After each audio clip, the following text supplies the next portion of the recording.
Pemerintah gencar melakukan pembangunan infrastruktur dasar mendukung kawasan inti pusat pemerintahan KIP, Ibu Kota Nusantara atau IKN Nusantara, di Kalimantan Timur.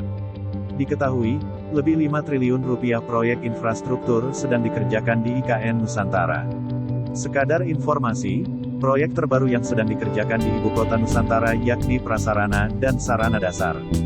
Meliputi jalan dan jembatan, drainase, intek air baku, hunian bagi pekerja, dan penyiapan lahan kawasan, land development. Pembangunan infrastruktur IKN Nusantara dilaksanakan secara bertahap dengan mengusung konsep, Future Smart Forest City of Indonesia, sehingga tetap memperhatikan aspek lingkungan. Dilansir dari Kontan, pada tahap awal di tahun-tahun 2022 sampai tahun 2024, pembangunan yang akan menjadi prioritas Kementerian PUPR meliputi KIP seluas 6.671 hektar. Kita ingin menghasilkan karya infrastruktur yang berkualitas yang memperhatikan lingkungan.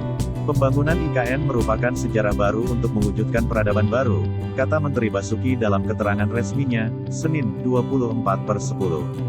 Kementerian PUPR juga memulai pembangunan fisik infrastruktur dasar diantaranya pembangunan bendungan, jalan kerja logistik IKN KIP, pembangunan jalan lingkar Sepaku, jalan tol IKN segmen Karangjoang, Karyangau, Simpang Tempadung, dan Simpang Tempadung, jembatan Pulau Balang. Kemudian dilakukan juga pembangunan hunian pekerja konstruksi sebanyak 22 tower. Selain untuk hunian, bisa juga untuk kantor bersama di situ. Tidak usah di tempat lain agar terkoordinir dengan rapi, ujar Menteri Basuki.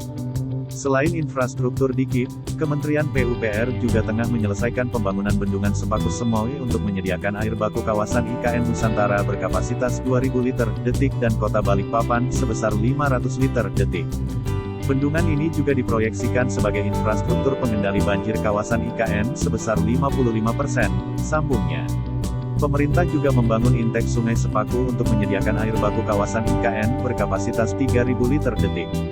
Di mana intek Sungai Sepaku ini berkonsep bendung Obermeyer dengan panjang 117,8 meter. Di sisi lain, Direktur Angkutan Jalan, Kementerian Perhubungan Soeharto mengatakan, IKN menjadi prototipe angkutan perkotaan yang ideal, zero emisi, dan terintegrasi.